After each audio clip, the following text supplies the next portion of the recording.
secundarias. Cuando hablamos de inmunodeficiencia primaria, nos vamos a referir a aquellas inmunodeficiencias que están relacionadas principalmente con cualquier tipo de alteración, pero que afecte al sistema inmune, o sea, es propia del sistema inmune, ¿ya? Pero, sin embargo, cuando estamos hablando de una inmunodeficiencia, por ejemplo, secundaria, vamos a hablar que aquella inmunodeficiencia se va a adquirir, no es que es propia, sino se va a adquirir, ya sea debido a cualquier tipo, hemos hablado, ¿se acuerdan? Hemos indicado en las clases que cualquier tipo de proceso patológico, cualquier tipo de enfermedad, etcétera, podría desencadenar algún proceso autoinmune, ¿verdad? O en este caso también algún tipo de inmunodeficiencia, ¿verdad? Entonces estamos hablando de esas consecuencias, esas inmunodeficiencias secundarias se va a deber entonces ya sea por procesos de infecciones, algún tipo de alteración metabólica, que pueda haber algún tipo de tratamiento que pueda estar recibiendo una persona, ya sea por algún médico o algo, y también a cualquier proceso de desnutrición, ¿ya? Entonces, dentro de estas inmunodeficiencias primarias, hemos visto, por ejemplo, acá tenemos un déficit de anticuerpos, tenemos a los déficits celulares, hay una inmunodeficiencia combinada que puede ser tanto a problemas de déficit de los anticuerpos o celulares, también alteraciones, estamos hablando acá viendo por los fagocitos, y también déficit del complemento, ¿verdad? Y en todo caso, las inmunodeficiencias secundarias, entonces hemos dicho que se debe a cualquier tipo de alteración que pueda producir esta inmunodeficiencia y normalmente a veces tienen cierto, obviamente, se relacionan con ciertas enfermedades o patologías de base y también a factores, se deben a factores iatrogénicos. ¿Y a qué se refiere con factores iatrogénicos? Por ejemplo, es cuando existe algún tipo de, digamos, intervención por algún tipo médico o de intervención médica que haya dado algún proceso, haya dado, digamos, algún tipo de tratamiento, etcétera, y ese tipo de tratamiento pueda causar algún tipo de inmunodeficiencia. ¿Qué es importante? Porque hay dos tipos de clasificaciones. Porque esta clasificación que ustedes ven acá como inmunodeficiencias primarias y secundarias, lo importante es que va a permitir que se exista una relación y se relacione. De hecho, si la o sea, cualquier tipo de alteración o infección que pueda tener el paciente se pueda relacionar con si se debe a una inmunodeficiencia primaria o a una inmunodeficiencia secundaria. Por ejemplo, ¿qué pasa? Nosotros hemos visto qué pasaría si hay una deficiencia en la producción de anticuerpos, por ejemplo, ¿no ve? Entonces, ¿alguien me podría indicar qué podría pasar cuando hay una deficiencia en la producción de anticuerpos? ¿En qué afectaría?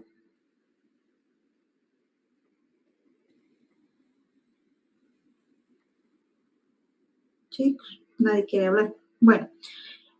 Doctora. Dime, Natalia. ¿No se generaría memoria inmunológica? No, pues lo que, aparte, o sea, si hay una déficit de la producción, no nos olvidemos que los anticuerpos, entonces una respuesta de tipo secundaria, ¿verdad? Cuando existen un ingreso de un patógeno, hemos hablado ahí. Entonces, si hay una deficiencia de anticuerpos, no va a haber con qué, o sea, no va a haber o sea, ¿cuál es nuestro principal, digamos, aparte, si estamos hablando del sistema inmune innato, aparte del sistema inmune innato, cuál es nuestra principal fuente de protección de nuestro organismo frente a cualquier tipo de infección? Los anticuerpos, ¿verdad? O sea, nosotros creamos anticuerpos y gracias también a la acción de los anticuerpos podemos resistir a diversas enfermedades. Entonces, si falla cualquier tipo de producción de anticuerpos, ¿qué va a afectar?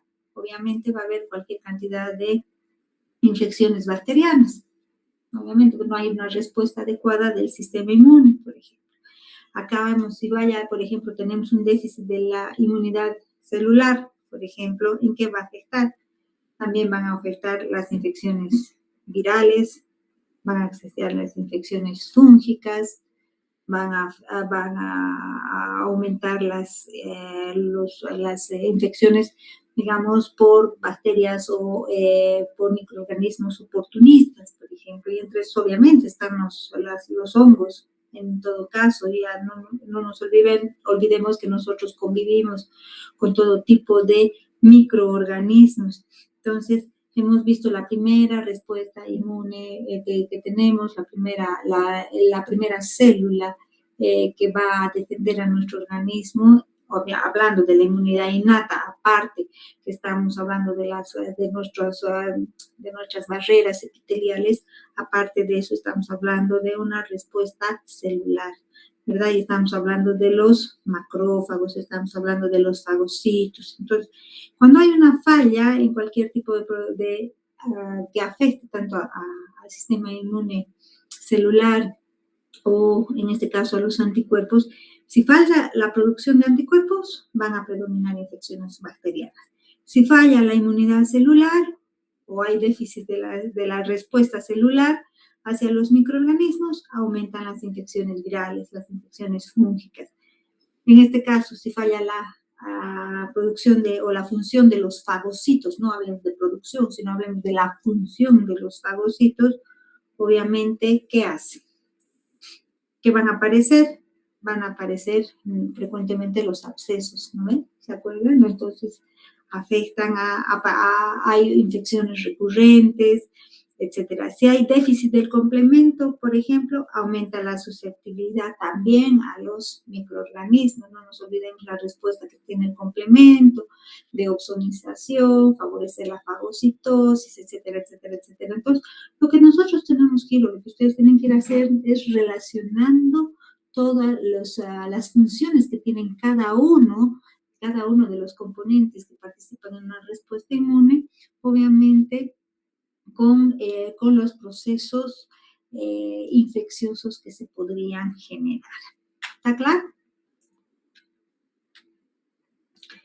Y entre las inmunodeficiencias primarias, bueno, también tenemos algunas como por ejemplo la inmunodeficiencias humorales que hemos visto aquí. Cuando hablamos de humorales estamos hablando de inmunodeficiencia a nivel de anticuerpos, ¿verdad? No nos olvidemos aquello. Tenemos, por ejemplo, tenemos la enfermedad de Butrón, ¿verdad? O una agaglobulinemia que se pueda dar.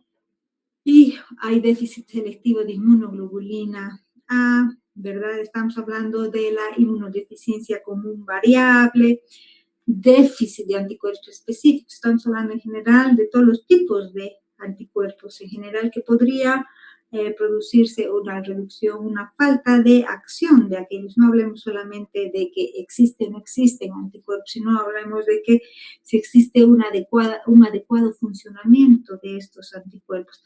Entonces, lo que hacen estas enfermedades que habíamos visto, obviamente, afectan principalmente la respuesta inmunomoral, que es la que hemos dicho, que está formada por los anticuerpos, no nos olvidemos de aquello, ¿sí? Y esto puede producir una disminución ya sea de inmunoglobulinas o una producción inadecuada de anticuerpos específicos.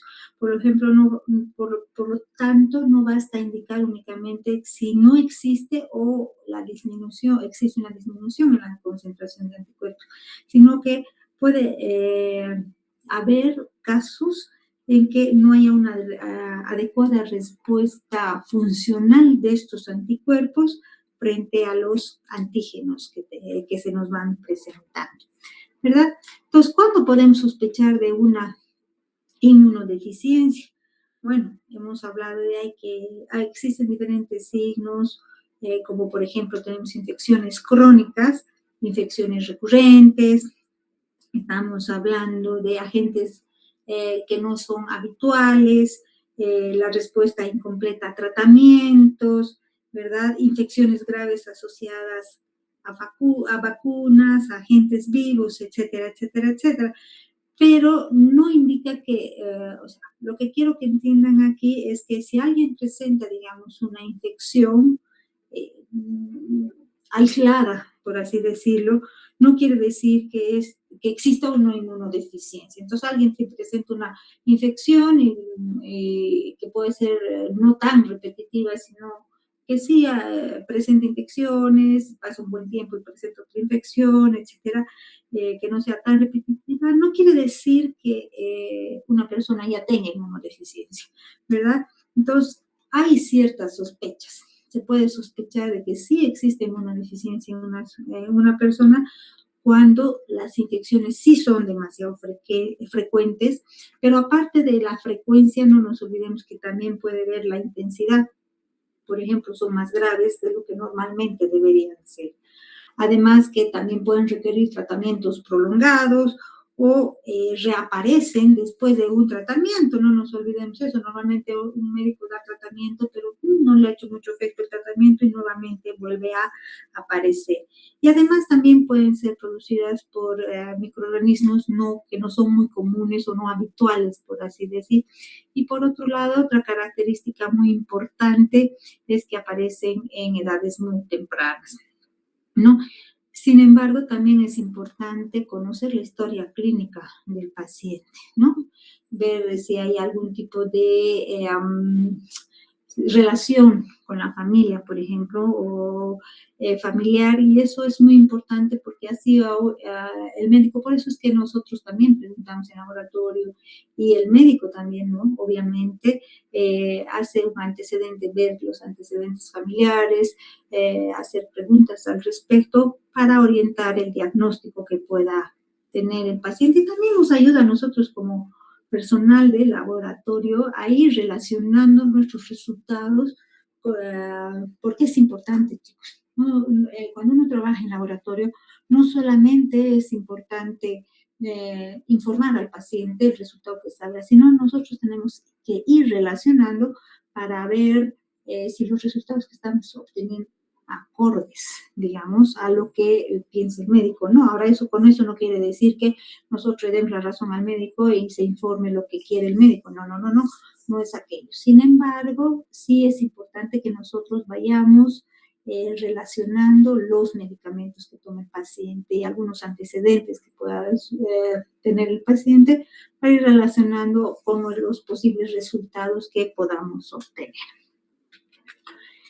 Cuando se sospecha, hay una sospecha moderada, por ejemplo, cuando hay rash, ¿verdad?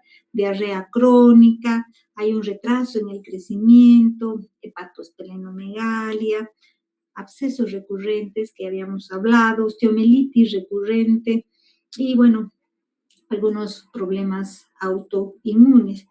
Aunque cabe indicar que todos estos signos no quiere decir que sean exclusivos o de una inmunodeficiencia, ¿no? Pero cuando aparecen junto con infecciones, sobre todo con infecciones acá recurrentes, entonces uno tendría, o el médico por lo menos tendría que sospechar de este tipo de enfermedad. Por ejemplo, a veces uno se encuentra con diarreas, por ejemplo, una persona que tiene una diarrea crónica puede dar lugar a una sospecha de una infección gastrointestinal recurrente, ¿verdad? O cualquier alteración que pueda existir en una respuesta inmune, sobre todo a nivel, chicos, de las mucosas, ¿verdad? Porque hemos dicho también aquello, los abscesos recurrentes también pueden indicar más o menos algún tipo de alteración a nivel de los fagocitos. No nos olvidemos también de aquello, no nos olvidemos la función de los fagocitos. Entonces, por lo tanto, es importante que nosotros vayamos relacionando todo aquello. ¿Y cuáles son los signos característicos de algunas inmunodeficiencias primarias? Tenemos, por ejemplo, acá ataxia, telangiectasia. De hecho, en los niños puede existir un retraso en la caída del cordón umbilical, puede haber signos de trombocitopenia, hipocalcemia.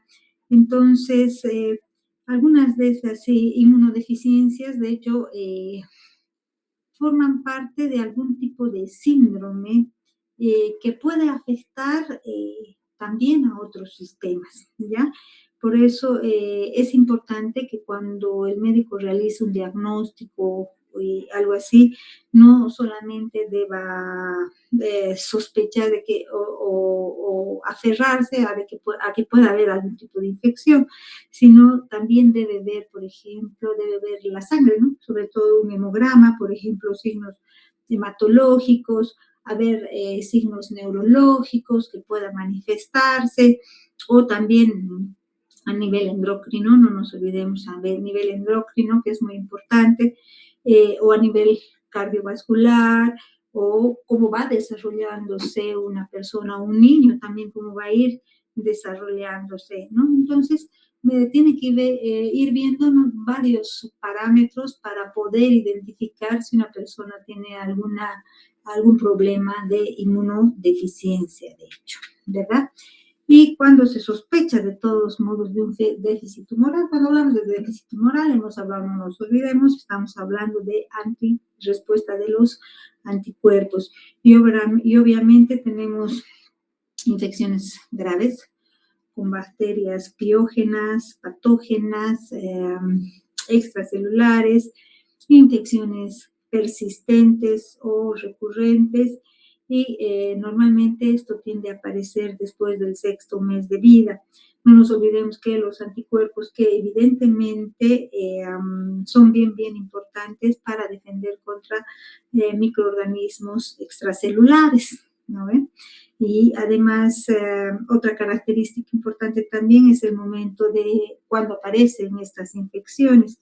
Normalmente no nos olvidemos durante los primeros meses de vida. Si bien los anticuerpos maternos inicialmente dan una protección, digamos, contra al principio de vida del niño, inicialmente, entonces nos dan una protección.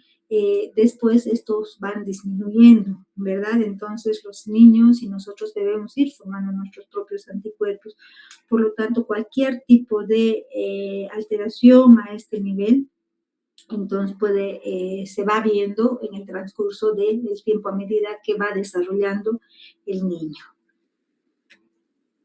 Cuando hablamos de inmunodeficiencia común variable, por ejemplo, normalmente la inmunodeficiencia común variable que podemos observar nosotros en esta diapositiva, que tiende a comenzar entre los 15 a 35 años, hay sobre todo hipogamaglobulinemia, por ejemplo, alteraciones de los linfocitos T, enfermedades autoinmunes, aumento de la morbilidad, por ejemplo, y este aumento de la morbilidad normalmente asociadas a neoplasias, a linfomas. Esta inmunodeficiencia, de hecho, común variable, se caracteriza principalmente por la producción de anticuerpos, ¿ya? Y también son importantes o frecuentes, por así decirlo, las infecciones respiratorias recurrentes. Entonces, esa es una característica muy importante, y también puede existir una asociación, digamos, con problemas autoinmunes y también por enfermedades linfoproliferativas, ¿ya? Y en todo caso, en el laboratorio es importante porque hay que determinar las concentraciones de inmunoglobulinas, ¿no ve? Entonces, y además, no solamente eso, también se pueden estudiar el tipo de poblaciones y también la función de los linfocitos. Normalmente eso es lo que va pidiendo el médico tratante.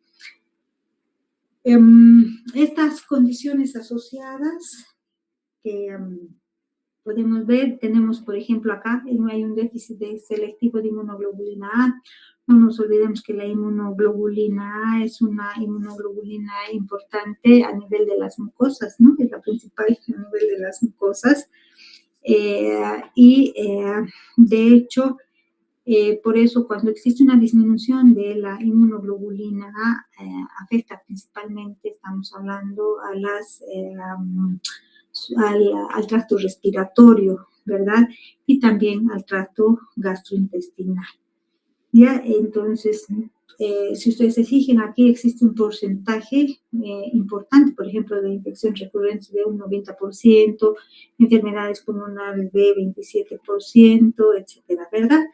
Y estamos hablando de un proceso de autoinmunidad del 22%.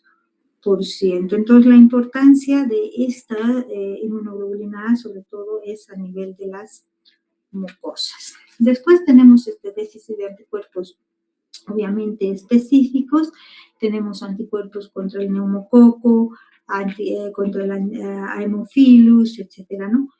Y un paciente normalmente puede tener, sí, una concentración, como les había dicho hace un momento, de concentración de inmunoglobulinas que aparentemente puedan estar normales. Sin embargo, les he dicho que también puede presentar, o sea, lo que hay que ver es la respuesta que pueda tener la actividad de la acción de la inmunoglobulina. Si esta inmunoglobulina va a tener una respuesta adecuada frente a los antígenos que les había indicado. Por eso es que la cantidad de inmunoglobulina no quiere decir que necesariamente, si es buena, digamos, no quiere decir que necesariamente exista una adecuada capacidad de funcionamiento del anticuerpo. ¿Cuándo podemos sospechar de un déficit celular? Si estamos hablando de déficit celular, ya estamos hablando a nivel de las células, ¿verdad? Estamos hablando, por ejemplo, cuando hay infecciones recurrentes por organismos oportunistas, en caso de virus, protozoos, micobacterias. Además tenemos una diarrea crónica, hemos hablado de mala absorción, inicio temprano del retraso de crecimiento, etcétera, ¿verdad? En este caso no nos olvidemos que es importante la acción de los linfocitos T, ¿sí? Porque ¿qué hacen los linfocitos T? Coordinan sobre todo la respuesta inmune celular. Entonces, cuando estos se ven afectados, obviamente el paciente puede tener una dificultad para poder dar una respuesta adecuada a los microorganismos, ¿verdad? Sobre todo a nivel de una respuesta, estamos hablando celular, ¿sí? Entonces, es importante, por ejemplo, en este caso, por ejemplo, se dan las infecciones oportunistas. Cuando hay muchas infecciones oportunistas, entonces hacen pensar de que pueda ser o que pueda haber un déficit a este nivel en la inmunidad celular, sobre todo. ¿Qué pasa con la inmunodeficiencia celular? Bueno, estamos hablando, se produce una patología que se llama síndrome de George, ¿verdad? Donde existen alteraciones cardíacas, hipoplasia del timo, paratiroides, también hay infecciones recurrentes, ¿verdad? Entonces, no nos olvidemos si hay una hipoplasia del timo. El timo es muy importante para que, si se acuerdan, para la maduración de los linfocitos T. Y además, el hecho de que haya hipocalcemia, no nos olvidemos que también se relaciona con la afección de que pueda haber con la paratiroides, sobre todo. Tenemos el caso de que puede existir inmunodeficiencias combinadas. En este caso ya la inmunodeficiencia es mucho más severa, por ejemplo, ¿no?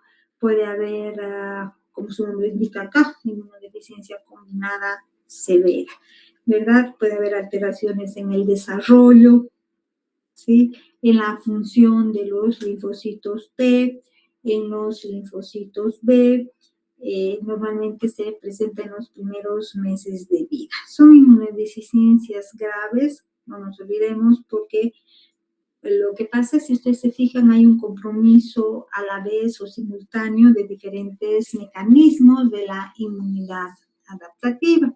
El paciente puede presentar en todo caso infecciones bacterianas, puede presentar infecciones virales, infecciones fúngicas, microorganismos oportunistas, como ya hemos hablado, puede existir una diarrea persistente, ¿sí? Neumonía o neumonitis, ¿verdad? Y alteraciones en el crecimiento. Entonces, en este caso de inmunodeficiencia combinada, estamos hablando de inmunodeficiencia tanto humoral como celular, ¿verdad? Y aquí tenemos el caso de ver las inmunodeficiencias secundarias. Estas inmunodeficiencias secundarias son importantes. ¿Por qué? Porque de hecho pueden aparecer durante la vida, no estamos hablando a inicios de la vida, estamos hablando durante la vida, ¿verdad? Ya habíamos hablado de que esta puede ser dada por diferentes condiciones y bueno, es importante identificar sobre todo la causa. ¿Por qué está viniendo inmunodeficiencia una persona o qué es lo que está produciendo una alteración a nivel autoinmune? Y de hecho, podemos ver, existen un montón de causas acá en esta diapositiva que se pueden observar. Por ejemplo, tenemos VIH, es un proceso de inmunodeficiencia, desnutrición, también estamos hablando de estrés ambiental, estamos hablando de edades extremas, estamos hablando al inicio después del nacimiento, inicio de una edad temprana, o estamos hablando ya en una vida ya más adelantada, ¿verdad? Estamos hablando de cirugías, ¿verdad? Que puedan producirse, o traumas, esplenectomía, obviamente. Hablamos de medicamentos o drogas inmunosupresoras. También hablamos de enfermedades genéticas, metabólicas. Estamos hablando de un problema que podría producir una inmunodeficiencia secundaria. Entonces, de hecho, si ustedes se fijan, todas estas condiciones pueden alterar uno o varios componentes de la inmunidad, ¿sí? Entonces, ¿qué va a producir? De hecho, obviamente va a producir una alteración, ya sea una respuesta, ya sea inmune innata o puede ser una respuesta inmune adaptativa. Hay mayores infecciones o mayor infección o susceptibilidad que pueda tener una persona a la infección. Puede haber complicaciones, ¿sí? Porque no hay una respuesta adecuada. Entonces, pero lo importante en todo caso es identificar la causa. ¿Por qué identificar la causa? Porque obviamente como es adquirida, la inmunodeficiencia que se va a dar adquirida por algo que va a producir que a una persona tenga inmunodeficiencia, entonces si se identifica la causa y se corrige esa causa, obviamente esa inmunodeficiencia que tenga puede ser reversible, ¿verdad? Entonces, eso es importante. Por lo tanto, identificar cuál es la causa, ¿verdad? Entonces, estamos hablando acá en estas inmunodeficiencias, hablamos de alteraciones metabólicas, por ejemplo, estamos hablando de desnutrición, obesidad, diabetes, uremia, infecciones, factores iatrogénicos que les había indicado. Estamos hablando de estrés, por ejemplo, estrés quirúrgico y también depresiones que una persona pueda tener o pueda afectar. Y todo esto puede modificar, de hecho, las funciones de las células del sistema inmune. Entonces, por lo tanto, por eso es importante, digamos, que el paciente que tenga infecciones recurrentes, se tiene que revisar también aquellos procesos, por ejemplo, ver sus antecedentes patológicos, qué medicamentos está consumiendo, si ha tenido algún tipo de cirugía, cuál de ellas, cómo es su alimentación, ver su estado nutricional, si hay enfermedades metabólicas, no enfermedades, etcétera. Todos esos parámetros ayudan a identificar si una persona podría tener algún tipo de inmunodeficiencia, obviamente secundaria. Pero ¿qué pasa en el caso de la desnutrición? No, si vemos acá, la desnutrición tiene de hecho un mayor compromiso con la inmunidad celular y también con alteración en las barreras físicas, ¿verdad? Estamos hablando de que no nos olvidemos que la primera línea de defensa del organismo es la piel, que son las mucosas. Entonces, cuando existe un caso de desnutrición, estas barreras se alteran.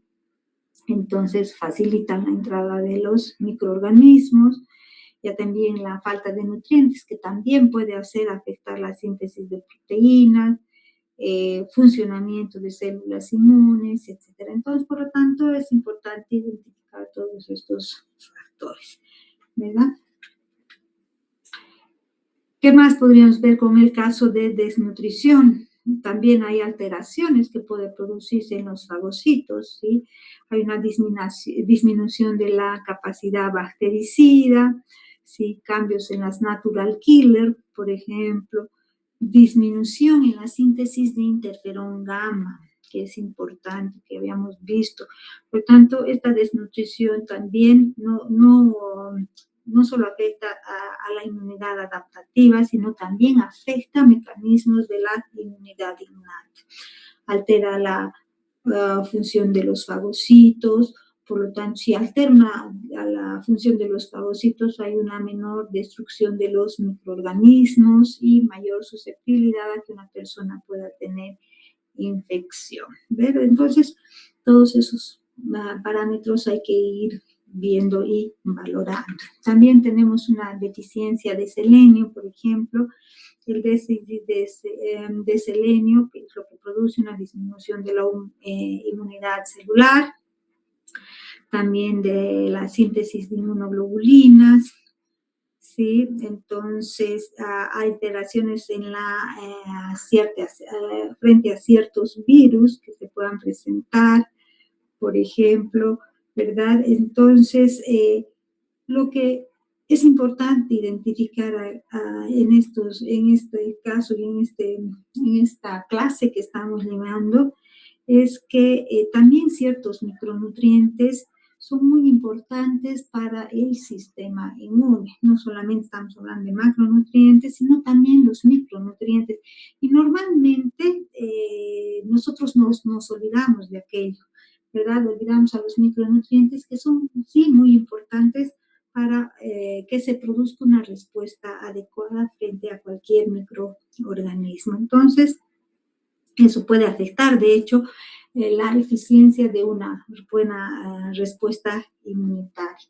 Entonces, también hay que considerar aquello. También hay inmunodeficiencias que hemos dicho que son heredadas y que están asociadas en todo caso al síndrome de Down, síndrome de Turner, a la fibrosis quística, ¿ya? Y esto, por lo tanto, existe una relación con alteraciones de la función inmunitaria y también hay mayor susceptibilidad, de hecho, a las infecciones. Por ejemplo, tenemos en este caso enfermedades genéticas o cromosómicas. Hay también alteraciones, por ejemplo, se pueden observar en esta diapositiva, alteraciones inmunológicas. Entonces, no nos olvidemos que el sistema inmune se relaciona con todo el metabolismo en su conjunto, en todo nuestro organismo, ¿verdad? Estamos hablando del sistema inmune, el sistema endocrino, etcétera, ¿verdad? Entonces, siempre existe una relación que nuestro cuerpo existe, para que exista un adecuado funcionamiento. Entonces tenemos que ver que cualquier alteración, de hecho, si es genética y metabólica, puede afectar la capacidad que tiene nuestro cuerpo de defendernos frente a microorganismos. También hablamos de infecciones, ¿verdad? Si estamos hablando de infecciones, vemos, por ejemplo, afecta de hecho a las células inmunocompetentes, hay alteración de sus poblaciones linfocitarias y también alteración en la generación de mediadores solubles. Lo que pasa es que este tipo también de inmunodeficiencias obviamente favorecen las infecciones, pero determinadas infecciones también pueden alterar el sistema inmunitario, y es lo que habíamos dicho. Entonces, hace tiempo, ¿no? Entonces, una alteración, al cual estemos enfrentados, por ejemplo, en el caso siempre pongo el COVID, porque es un proceso por el que hemos pasado todos recientemente. Entonces, sí, se ha visto, por ejemplo, que las personas que han enfermado con COVID y ha sido decimos, el organismo ha reaccionado de una manera demasiado fuerte frente a este tipo de infecciones, entonces sí ha producido algunas alteraciones a nivel de nuestro organismo para algunas personas. Entonces, ha alterado, de hecho, algunos componentes y, por ejemplo, se ha manifestado ahí mayor cantidad de personas que han sufrido este proceso de inmunodeficiencias, por ejemplo, ¿verdad? Enfermedades autoinmunes que antes no se veía o sea, en mayor número, por así decirlo, sí ahora se ha visto que ha incrementado el número de casos después del COVID. Entonces, siempre pongo de ejemplo este patógeno por el que hemos pasado nosotros y esta patología por el que hemos pasado recientemente, porque ha sido realmente muy fuerte. Bueno, en caso también ver que las bacterias, también hay alteraciones a nivel del sistema inmunitario producidas por bacterias, que es lo que hemos dicho, bueno, en este caso ha sido por un virus, pero ahora también hay alteraciones producidas por bacterias. Y, por ejemplo, algunas bacterias pueden modificar la respuesta inmunitaria mediante toxinas, por ejemplo, como es el Staphylococcus aureus, algunos componentes de su pared también de los productos que vayan produciendo. Las micobacterias también requieren una respuesta celular, por ejemplo, que sea eficaz para su control. Pero, de hecho, las infecciones bacterianas no deben ser analizadas de la misma manera todas aquellas, ¿no? Hay que determinar, por ejemplo, el tipo de bacteria que existe y puede orientar, obviamente, el mecanismo inmunológico en el cual esté comprometido, ¿verdad? Entonces, es importante ver aquello. Por otro lado, también no nos olvidemos que el trauma o estrés quirúrgico, que es lo que habíamos nombrado en una de las diapositivas, también, de hecho, produce un proceso de inmunosupresión. Cualquier persona que entra a quirófano, si estamos hablando de cualquier persona que tenga una intervención en quirófano, obviamente va a sufrir un proceso de inmunosupresión. ¿Ya? Entonces, el estrés en el cual la persona ha sido expuesta tiende a bajar las defensas del sistema inmunológico. Por lo tanto, por ejemplo, cualquier persona que sufre un proceso, como les dije, quirúrgico, después de la cirugía debe cuidarse mucho más, porque puede traer como consecuencia algún otro proceso patológico, por ejemplo, una neumonía. Es fácil que se produzca una neumonía. Entonces, ¿por qué? Porque, como os he dicho, las defensas que existen y las defensas del organismo han bajado y han disminuido, ¿verdad? También no nos olvidemos de la respuesta inflamatoria. De hecho, todo proceso de estrés produce una respuesta inflamatoria y además también una respuesta neuroendocrina, ¿verdad? Entonces, dependiendo de la lesión, dependiendo de la cirugía a la que ha estado expuesta, el grado de estrés que haya sufrido, entonces hay diferentes, si bien la inmunosupresión que sufre una persona es transitoria, ¿no? Quiere decir no va a permanecer durante el tiempo, sino es una respuesta transitoria que se va a dar. Pero sí, como les había indicado, es importante que cuidarse un poco más porque las personas estamos más susceptibles a cualquier tipo de infección cuando sufre este proceso. Después también tenemos, obviamente, el estrés, la depresión. Sí, disminuye la respuesta inmunológica. Sí, esto es muy importante porque, ya había dicho, no solamente se encuentra afectado el sistema inmune, sino también afecta el sistema nervioso y el sistema endocrino. Es un grupo que se encuentra interconectado. Entonces, como se encuentran interconectados y tienen una comunicación constante, entonces cualquier tipo de estrés o depresión obviamente va a modificar los componentes neuroendocrinos y también el sistema, o sea, el sistema inmune. Entonces, debe evitarse sobre todo el estrés, aunque en nuestro tiempo esto es un poco complicado de evitar. Todos creo que estamos pasando por problemas de estrés, por la vida misma que se está dando. Sin embargo, hay que tratar de evitar aquello en lo más posible, ¿ya? Y bueno, recordar sobre todo aquello que las inmunodeficiencias pueden ser primarias y secundarias, lo que habíamos hablado, que el componente inmunitario afectado determina el patrón de infección que se dé. Los déficits humorales se relacionan principalmente con alteraciones de anticuerpos, no nos olvidemos aquello. Los déficits celulares favorecen infecciones oportunistas, obviamente.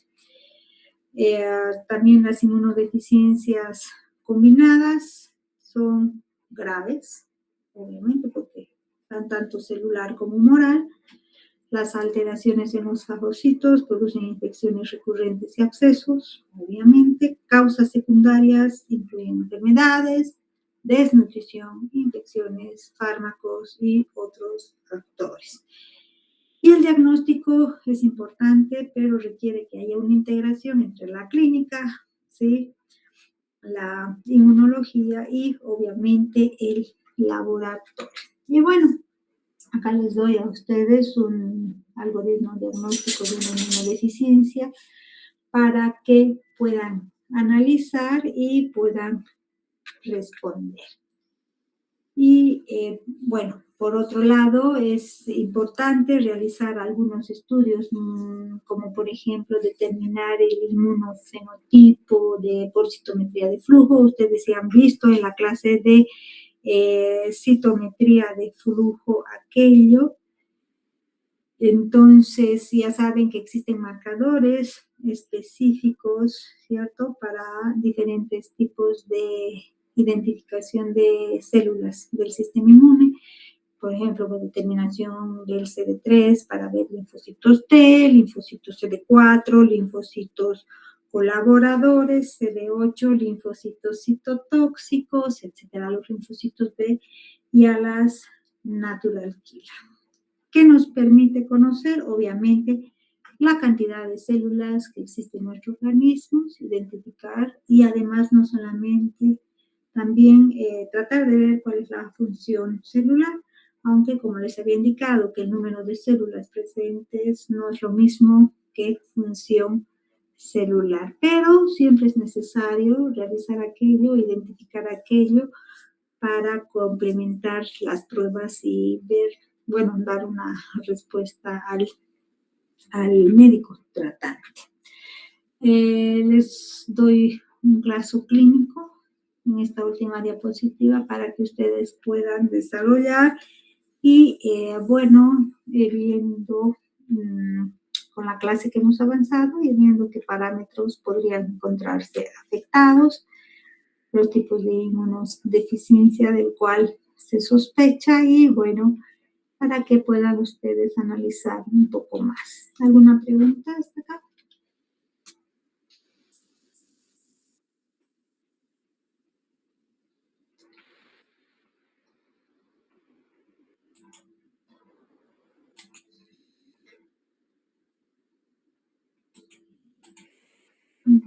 Bien, si no tienen preguntas, nos veríamos la siguiente clase. La clase práctica le correspondería al grupo B de la siguiente semana. Bueno, que tengan un buen fin de semana y ya les voy a dar a conocer el día lunes a martes sus notas de... Doctora, perdón, buenas noches. Sí. El día lunes a las 3:45 tenemos examen de tecnología farmacéutica a las 3:45. Bueno, entonces el día lunes tendríamos que suspender la práctica. El miércoles, pero no tienen nada. Tecnología farmacéutica, ¿de qué niveles, chicos? Hola. Doctora, es cuarto. ¿De cuarto? Sí, doctora. Ah, ya. El día miércoles, ¿tienen algún examen?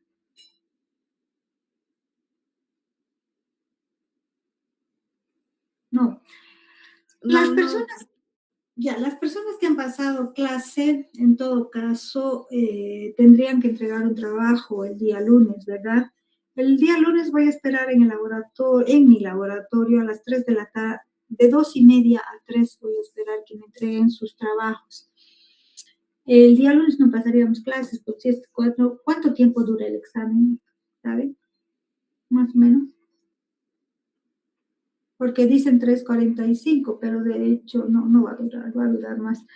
El lunes no vamos a pasar clases, pero voy a esperar los trabajos de 2:30 a 3 de la tarde en el laboratorio, por favor, en mi laboratorio. Me entregan los trabajos allá, ¿ya?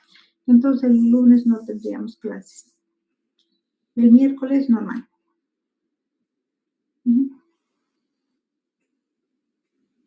Bueno, si no tienen más, que tengan un buen fin de semana y nos veríamos la siguiente clase. Gracias.